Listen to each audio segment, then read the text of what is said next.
This project's turning out to be horrific. Sorry, couldn't help it. This time, we're going to take a look at some skelebobs. Skeletons, whatever you want to call them, in the form of the Sepulchral Guard. Hey everyone, and welcome back. Thanks for joining me again in another Soulblight Gravelords video. We're getting close to the end of this project now. We're not far away. We've got a final swathe of elite units and we might just get there. So today we're going to work on the Sepulchral Guard. As I said a few videos back, skeletons are something that's certainly going to be part of this army, and I've already painted a wodge of Deathrattle skeletons and Graveguard. I think at the moment I've got 30 Graveguard and 40 Deathrattle skeletons already done and dusted. I wanted to bring some skeletons into the mix as part of this series, and what really caught my eye is another Legends unit, the Sepulchral Guard. Now, these are a unit from Warhammer Underworlds. As I say, you can't use them in most lists, but if you're just playing casually, they are in Legends, and I wanted to paint them very differently compared to what I'd painted everything else in the army. If you've seen any of my work previously or you follow the channel for a while, you notice that something that I really enjoy is object source lighting. And one of my favorite things to paint, glows. There's something about glows and necromancy that just fit together for me. With that in mind, that's the color scheme that I'm going with this. We're going to fit it inside of our existing color scheme that we talked about way back in video 1 of this series. Playlist up here if you've not caught up. Do that. We'll wait for you and come back. With the glowing, I wanted not just to go with the eyes, I wanted to go with complete glowing skeletons. Now, these sculpts are absolutely fantastic. I am so into them. I think they're some of the best skeletal sculpts that Games Workshop have done. I can't wait to have these just sprinkled into the army, just a point of interest as we see the entire force on the battlefield. That's going to look really great. It may be a little bit overwhelming, so what we're going to do is we're going to really dull it down some and just have the very brightest points of the bones glowing, or in between the bones. I don't know yet. We'll figure it out. Let's go and have a look at what we did. If you've not already, as always, please do subscribe. It really does help the channel grow. It doesn't cost you anything. And hopefully you're enjoying my content and you're enjoying watching the hobby journey, even if you're not painting along with me. That's absolutely fine. I'm being authentic to myself and I'm getting my army done. And that's the important thing of the hobby. It's the motivation to get an army done and on the tabletop and hopefully play some games with people. Right, all that said, let's go and have a look. We're really starting to get through them now. This is going to be the final one of the base units. Everything else will be a character. So let's have a look at the Sepulchral Guard. Now, unfortunately, much like the Crimson Court, these units have been moved to Legends. But that's not a problem. We're going to include them in the army anyway because they're absolutely fantastic sculpts. And they're right up there with the newer Deathrattle skeletons. And when you look at these compared to the older Graveguard sculpts, they are so far in excess of them, it's not even funny. What we're going to use is these as a test case almost. The rumoured new Graveguard that are coming in 2025 along with the new Zombie Dragon. We want these to look different to our Deathrattle skeletons, and I want these to look more spectral. So we're going to use a lot of glowing on them. And that's what we're going to focus on today. We're going to figure out how we can make glowing skeletons. Let's find out. One of the problems with skeletal units is, well, the skeletons. What can you actually do to them other than paint them bone coloured? Most of the detail comes from their accessories, any armour, weapons, anything like that. There's not really much you can do. And since I want to have my skeletons looking like they're glowing from the inside, imbued with necromantic power, forcing them to fight on even in death, because that's so Warhammer and so metal, it's untrue. How are we going to do it though? That's a really good question. And, well, we're going to have to take some creative liberties to do that. What's going to sell this effect is a little bit of OSL, I think some creative painting. We're going to do this pretty much with a brush, so it should be quite achievable for anybody of any skill set. And we're going to do this really fast, really simply. As always, if you've seen any of my previous videos, then you know I'm going to base coat everything in black and then I'm going to give them a zenithal from the top down. And that's going to be no different here. That's exactly what I'm going to do. Black prime and hit them from the top with the white. If you want, you can come in with a selective highlight on the faces, the skulls, whatever you want to call them in this case. just to bring out a little bit more emphasis to the head area. But it's not necessary for this particular scheme because what is going to be the emphasis is the glow. As I said earlier on, this is going to be a really fast paint scheme and hopefully a really cool one.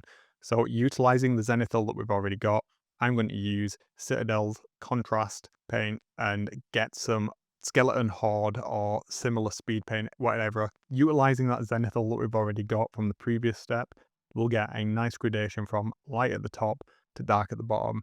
And that should look pretty good, to be honest. Now is going to be a really good time as well to paint any additional details that you might have on the model. So any armor, any cloaks, anything like that. We're just going to concentrate on the glow in this video, so do get those parts painted up. If you want some advice on particular techniques on how to do that, if you watch some of my previous videos, you will see some of that. Have a look at some of the Stormcast videos as well from a little while back. You'll see how some of the materials were painted. Dead straightforward. The first step of making this glow then, what we need to do is use a white. I'm going to use an ink, but a thin down white paint will work just as well. This is what's going to help us build the effect in the subsequent steps. Imagine the glow is emanating from the center of the skeleton. That might sound a little bit odd because, well, there's nothing in the center of a skeleton, it's just bone. But imagine like an orb of energy perhaps in the chest cavity. With that in mind, what I'm going to do is I'm going to lay down some of that ink between each of the ribs. I might have to do it a couple of times to get good solid coverage, but that's not a problem. Thinking about where that energy would be in the center of it again, I'm going to put some between the vertebra of the backbone if it's visible. And I'm also going to take a little bit of a creative liberty as well. So where there might be some joins between the bones at the elbow area, around the knees, perhaps around the hips as well. And if there is any sculpted detail in the femurs or the humerus, anything like that, then definitely get a little bit of the white in there. That's going to help sell the effect of the glow emanating from the joints and the center of the skeleton. Obviously, get it in the eye sockets and from the mouth as well. Perhaps there's 3 orbs or something of energy that make up this necromantic skeleton that's wandering around in a bit of an angry rage trying to kill mortals. Once you've done that, make sure it's good solid coverage and we'll get on to the next step. We're going to use the same glow that I used on the corpse cart. If you've not watched that video, I strongly recommend you go back and take a look at that, give some more details. In short, we're going to use Games Workshop's contrast paint, Aetherimatic Blue. I think that's how you pronounce it. And what we're going to do is we're going to use that to glaze over the white areas that we did in the previous step. What that's going to do is start to give us volumes of where the light is going to be on the skeleton. What you don't want to do is apply too much paint in one go. Think of this like a glaze. Just concentrate on the areas where you got the white. And this step might seem somewhat familiar. We're going to use the white that we used a few steps back to re-establish some of the brighter points of where the glow is coming from. Now let's think about what we said. We've got a center point of the skeleton where we want the light to be emitting from. So those 3 orbs, perhaps one in the middle of the skull, one in the middle of the chest, and one down in the pelvic region. If you look at the diagram, you'll be able to see those quite clearly. With that in mind, let's talk about what we're going to do. So we're going to use the white to brighten the parts, the glow closest towards each of the emitting parts. Thinking about the chest, the ribs, we want to leave the outsides of the ribs, the parts closest to the arms, the blue from the previous step. And then the 2/3 of it working towards the center of where that glow is, we want to then use the white to paint it back in, trying to be as neat as possible. I know it's quite small scale, but you'll get the hang of it. Once we've done that, we can get on to the next step. From the previous step, re-establish the white in a smaller area more towards the center of the glow. What we want to do in this step is just re-establish the glow color. Now, we don't want to do the entire area because that would oversaturate the first glow that we did a few steps back. So concentrate on just the parts that you painted white in the previous step. Work slowly. You're going to use a finer detailed brush here. Don't worry about that. Take your time. It's dead straightforward. Now this is a step that's really going to sell the glow. This white is going to be the brightest point on the model, and in subsequent steps where we darken it down, it's really going to make it pop. What you want to do is, again, come back in with your white and go to the center points of where your glow is emitting from. So in respect of the skull, the center of the mouth, right in the center of the eyes and the nose, thinking about the ribs, right into the center near the sternum, perhaps on the backbone, just dots along the spine, the elbows and the kneecaps, anywhere where you've put the glow, this is where you want to concentrate that highlight. A very small amount. Think of it in thirds. You just want to use the last 1/3 of the area to really sell this effect. We're almost there, and this is going to be one of the last steps. What we're going to do is we're going to darken down the bone of the skeleton. Not only is this going to give us the aesthetic that we want in terms of a darker, grimier, grimdark, if you would, look, this is also really going to help with the contrast. Why is that important? It'll take the brighter point of the glow, the white that we've established in the previous steps, and it'll put it next to a darker finish. That will make the brights brighter and the darks darker, giving you that range of contrast that we want. That will make everything look a little bit cooler once we get to the next step. But for now, let's concentrate on this. How are we going to do this then? We're going to dry brush. What you want to use is a small, ideally a round brush, but if you've not got a round brush, don't worry about that. You can use any brush that you want for dry brushing. The important thing is to make sure the bristles are slightly damp.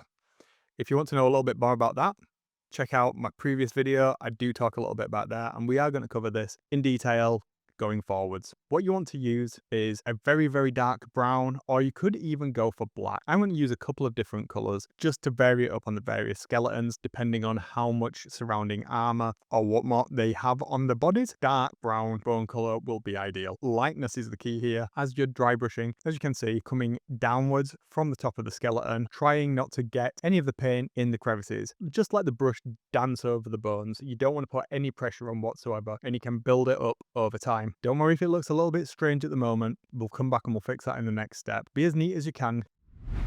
In this last step then, what we need to do is pick out a few surrounding areas. We've got a really good effect that we've already built up in the previous steps. All we need to do then is pick out a few of those key areas. If you look at the diagram, look specifically around the pelvis, the tops of the ribs, and the upper arms. There's a very faint glow appearing on those bones. Now, how are we going to create that on the model? I'm going to use a really light grey paint. You could use white if you want, but I would strongly suggest you use something like a grey. The reason being, you don't want it to be too bright. You want to make sure the brightest point is the light that's being emitted from the center of the skeleton. Imagine we're just doing some simple hedge highlights. That's all we're going to do. We're just going to touch a few areas of the model with the side of this brush to lay down a small amount of the grey paint. As you can see, I'm just picking out a few of the areas on my model myself. Don't go over the top. You don't need to do everything. This will be a case of less is more. Once you've done that and you're happy, we're going to go back to our glow color. And we're going to do exactly the same thing as we did with the glow previously. The grey, however, will mean it's a little bit duller, and that will help sell the glow effect. As the light is getting further from the source, it's getting a little bit dimmer. Further on in the future, I'll be doing a video all about glow effects and the inverse square law, but for now, let's go with rule of cool. Once you've done that, if you've got all of the details already finished, you might have done it in the previous step, then you should be good. Okay, let's take a look.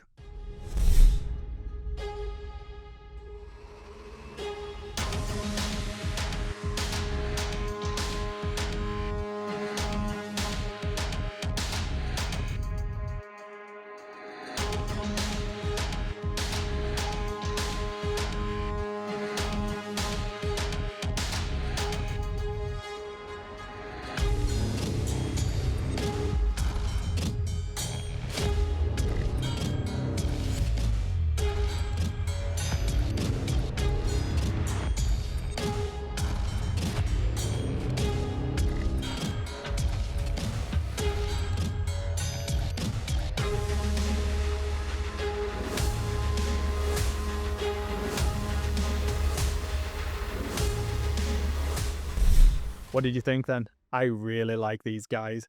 They came out better than I thought I was going to get them. I've not painted a glow like this for a while. I think the last unit that I painted that had this sort of glow was the Corvus Cabal in Warcry. I did a blue sort of ethereal look to them, and they came out really well as well. But these I'm loving. The fact that it's just a small unit and it just adds a bit of visual flair. I hope you're enjoying this. Do let me know in the comments what you think. Any changes? What should I add? Is there anything that I've not added already that you think I should be adding? I'm going to leave it there for this week, guys. All right, see you next time. Have a good hobby week. See ya.